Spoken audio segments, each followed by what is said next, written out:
बहुत समय पहले की बात है। कासगंज नामक एक सुंदर सा गांव हुआ करता था।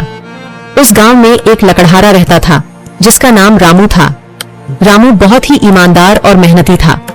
वह हमेशा अपने काम से खुश रहता था। उसके पास ज्यादा पैसे नहीं थे, लेकिन वह अपनी जिंदगी से संतुष्ट था। रामू के परिवार में उसकी पत्नी और उसके 2 बच्चे थे। रामू सेठ लालचंद के यहाँ लकड़ी काटने का काम करता था और लकड़ी काटने के बदले में सेठ लालचंद रामू को पैसे देता था, जिससे रामू और उसके परिवार का जीवन व्यापन होता था। सुमन, मैं काम पर जा रहा हूँ। आज बहुत देर हो गया है, तो तुम बच्चों को स्कूल छोड़ाना। जी, स्कूल तो मैं छोड़ आऊंगी, लेकिन मोनू और चिंकी पिछले 2 दिन से कह रहे हैं कि उनके स्कूल की टीचर स्कूल की फीस मंगा रही है।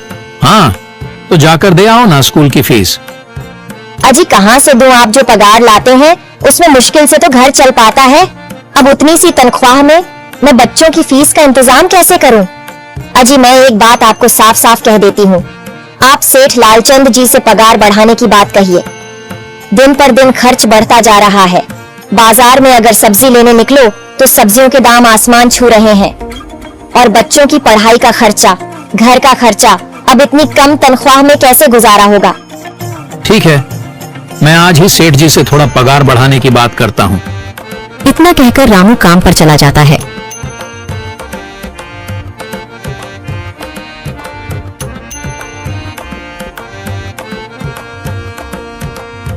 अरे भाई, आज तो पगार का दिन है। देखो, अब यह सेठ लालचंद कोई ना कोई लोचा जरूर करेगा। हमेशा कोई ना कोई बहाना बनाकर पगार कम कर देता है।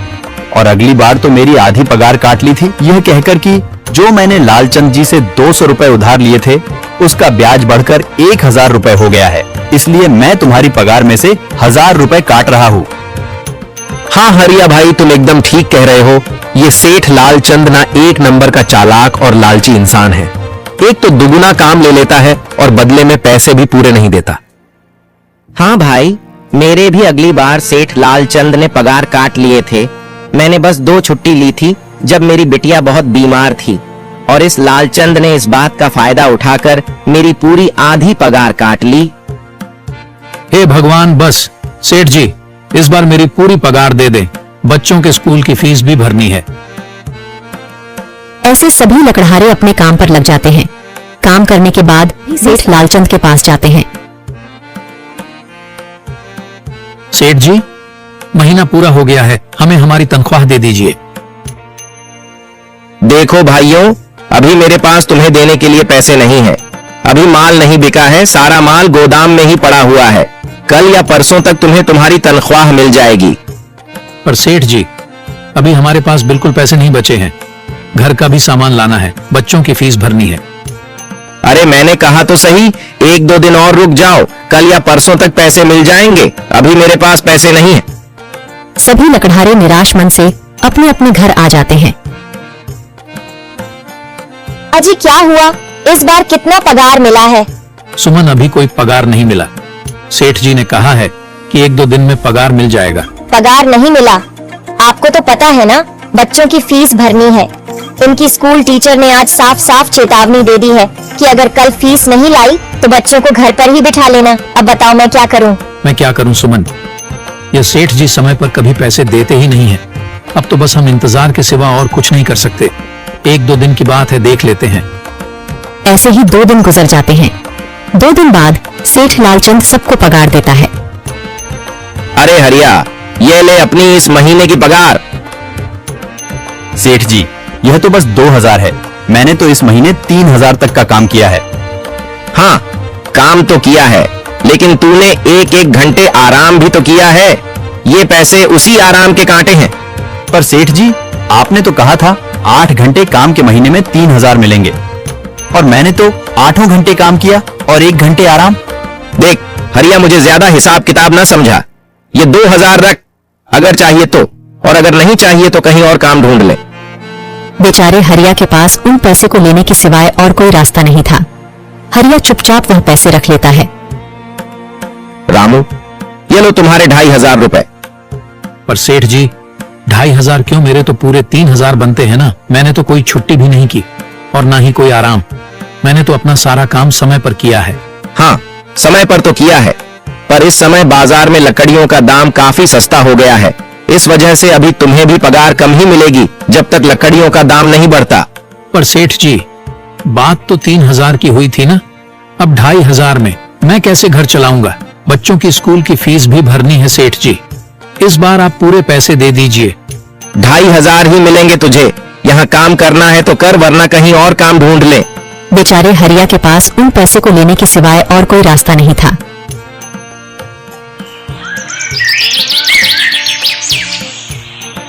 अरे भाई, यह सेठ लालचंद एक नंबर का बेईमान इंसान है।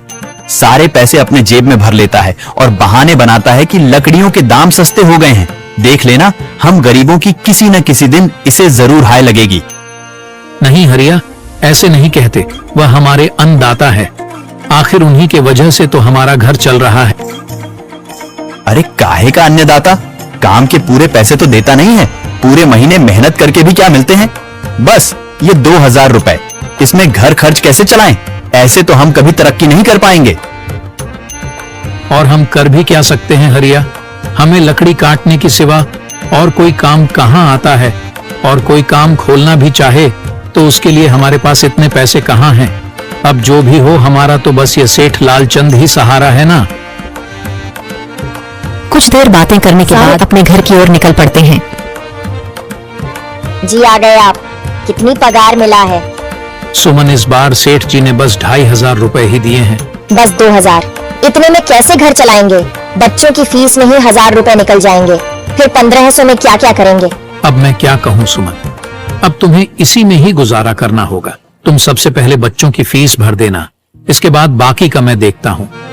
अजी आप क्या देख लोगे? सेठ जी से पूरे पैसे तो मांगे नहीं गए आपसे? नहीं सुमन, मैंने सेठ जी से पैसों के लिए कहा था, पर सेठ जी ने साफ इनकार कर दिया और कहा, यह लेना है तो लो, वरना कहीं और काम ढूंढ सकते हो। मैं सोच रहा हूं कि लकड़ी काटने के बाद मैं कहीं और भी काम ढूंढ लूं। सेठ जी के यहां से काम करने के बाद मैं दूसरी जगह पर काम किया करूंगा, इससे कुछ ज्यादा आमदनी हो जाएगी। आज ही मैं सेठ जी के यहां पर काम करने के बाद और भी जगह काम ढूंढने जाऊंगा। इतना कहकर रामू काम पर निकल जाता है और जैसा कि रामू ने कहा था, वह लालचंद के यहाँ काम करने के बाद काम की तलाश में निकल जाता है। रामू पूरे गांव में काम ढूंढता है, दुकानों दुकानों पर जाकर लोगों से काम मांगता है, मगर हर जगह रामू को केवल निराशा ही हाथ लगती है। अंत में थक हार कर रामू वापस जाने लगता है। तभी वह देखता है कि अचानक बहुत सारे भैंसों का झुंड उसकी तरफ दौड़े आ रहा है। यह देखकर रामू बहुत डर जाता है। वह इधर उधर देखता है तो उसे एक गुफा दिखती है और वह गुफा में जाकर छुप जाता है। जब भैंसों का झुंड वहां से निकल जाता है तब रामू की जान में जान आती है। हे भगवान, आज तो बाल बाल बच गया मैं, वरना आज तो मैं इन भैंसों के पैरों तलों तो कुचला ही जाता। पर यह मैं कहां आ गया? रामू यह सब सोच ही रहा था कि तभी उसकी नजर गुफा में रखी एक टोकरी पर जाती है। रामू उस टोकरी के पास जाता है। ये कैसी गुफा है? ये कैसी टोकरी यहाँ पड़ी है? इसे मैं घर ले जाता हूँ, सामान रखने के काम आ जाएगी। रामू जैसे ही उस टोकरी को हाथ लगाता है, गुफा में से एक आवाज आती है, रुक जाओ, इसे छूने की कोशिश मत करो। यह आवाज सुनकर रामू एकदम पीछे हट जाता है। तभी गुफा में एक जिन्न प्रकट हो जाता है और वह रामू से कहता है, कौन हो तुम और मेरी गुफा में क्या कर रहे हो? मुझे माफ करना, आप जो भी हो। कुछ भैंसों का झुंड मेरे पीछे पड़ गया था और उनसे बचने के लिए मैं इस गुफा में आकर छिप गया और फिर मेरी नजर इस टोकरी पर गई। माफ कीजिए, मुझे लगा यहाँ कोई नहीं है तो यह टोकरी किसी की नहीं होगी, इसलिए मैंने इसे छुआ। रामू, तुम्हें डरने की जरूरत नहीं है। मैं तुम्हारे बारे में सब जानता हूँ। मेरी नजर एक बार भी जिस पर पड़ जाती है, मैं उसका इतिहास अपनी खुली आंखों से देख सकता हूँ। पर आप है कौन और आप इतने विचित्र क्यों दिखाई पड़ रहे हैं? आप अपना परिचय दीजिए, कौन है आप? मैं एक जिन हूँ और मैं कई सालों से इस गुफा की रक्षा कर रहा हूँ।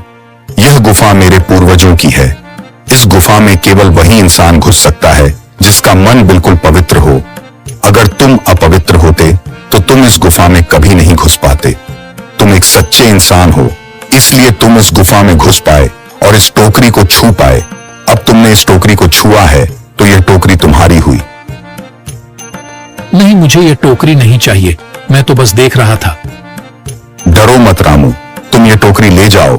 ये कोई साधारण टोकरी नहीं है, बल्कि यह जादुई टोकरी है। जादुई टोकरी?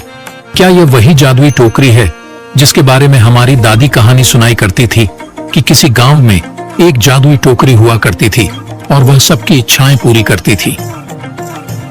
हाँ रामू, ये वही जादुई टोकरी है। अब तुम इस टोकरी के मालिक हो। तुम इसके इस्तेमाल से अपनी स्थिति सुधार सकते हो, पर याद रखना, तुम जो भी वस्तु इस टोकरी में एक बार डालोगे, वह चीज ही तुम्हें बार बार इस टोकरी में डालनी होगी। इसके अलावा तुम और दूसरी कोई चीज इस टोकरी में नहीं डाल सकते।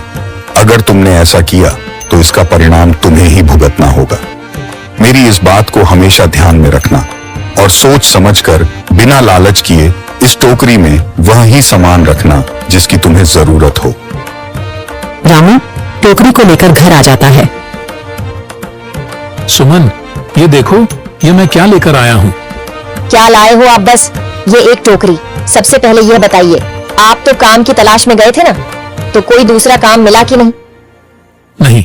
अरे सुमन, मेरी पूरी बात तो सुनो। ये कोई ऐसी वैसी टोकरी नहीं है, बल्कि ये एक जादुई टोकरी है। रामू सुमन को वह सारी घटना के बारे में बताता है जो उसके साथ हुई। अच्छा, तो आपका कहने का मतलब है कि इस टोकरी में हमें कोई ऐसी चीज डालनी होगी जिसकी हमें सबसे ज्यादा जरूरत हो। हाँ सुमन, हमें सोच समझकर ही इसमें कोई चीज डालनी होगी। रामू थोड़ी देर सोचता है, फिर उसका ध्यान उन लकड़ियों पर जाता है जो एक बार उसने सुमन को रखने को दी थी। सुमन, तुम्हें याद है, एक बार मैं जंगलों में लकड़ियां काटने गया था तो मुझे एक चंदन की लकड़ी मिली थी और वह मैंने तुम्हें लाकर दे दी थी। हाँ, दी तो थी। तो तुम उस लकड़ी को ले आओ। हम उस चंदन की लकड़ी को ही इसमें डालेंगे और उस लकड़ी से अपना एक व्यापार शुरू करेंगे। सुमन चंदन की लकड़ी को ले आती है और उसे टोकरी में डाल देती है। वो जैसे ही चंदन की लकड़ी उस टोकरी में डालते हैं, उसमें कई सारी लकड़ियां आ जाती हैं। अरे वह ये तो चमत्कार ही हो गया। ये देखिए कितनी सारी चंदन की लकड़ियां हो गई। अगर आप इसको बेचेंगे तो इससे काफी अच्छे पैसे मिलेंगे। हाँ राधा, मैं कल सुबह बाजार जाकर इनको बेच आऊंगा और जो पैसे मिलेंगे उससे हम अपने मोनू और चिंकी के स्कूल की फीस भर देंगे और बाकी बचे पैसों को संभाल कर रख लेंगे। अगले दिन रामू लालचंद सेठ के यहाँ काम पर न जाकर चंदन की लकड़ियों को बेचने के लिए बाजार की ओर निकल पड़ता है। वहाँ पर रामू चंदन की लकड़ियों को बहुत ही कम दामों में बेचा, जिसकी वजह से आम लोगों के साथ साथ बड़े व्यापारियों ने भी रामू से चंदन की लकड़ियां खरीदी। लकड़ियों को बेचकर रामू को काफी अच्छे पैसे मिले। पैसों को लेकर चंदन घर आ जाता है। ये देखो सुमन, उन लकड़ियों को बेचकर मुझे कितने सारे पैसे मिले हैं। ये लो कुछ पैसे, इससे तुम कल मोनू और चिंकी के स्कूल की फीस भर देना। अच्छा, तो मैं काम पर जाता हूँ। अजी आपके पास तो अब यह जादुई टोकरी है, तो अब आपको उस सेठ लालचंद के यहाँ काम करने की क्या जरूरत है? हाँ सुमन, मैं सेठ लालचंद जी के यहाँ काम पर नहीं जा रहा, बल्कि मैं तो वहाँ पर जो काम कर रहे बाकी के लकड़हारे हैं उन्हें ये खुशी की खबर देने जा रहा हूँ, क्योंकि सेठ लालचंद जी से मेरे साथ साथ वह लकड़हारे भी बहुत परेशान थे। इसलिए अगर मेरा भला हो रहा है तो क्यों ना मैं उन सभी का भला करूं। वह सभी बहुत ईमानदार लकड़हारे हैं, वह सभी बहुत मेहनत से काम करते हैं, मगर लालचंद ने कभी भी उनको उनकी मेहनत के सही पैसे नहीं दिए। इसलिए मैंने सोचा है क्यों ना मैं उनको अपने इस काम में शामिल कर लूं। हाँ जी, बात तो आपकी बिल्कुल सही है। अगर आप सभी लोग एक साथ मिलकर काम करेंगे तो हम सब बहुत जल्द ही तरक्की हासिल कर लेंगे।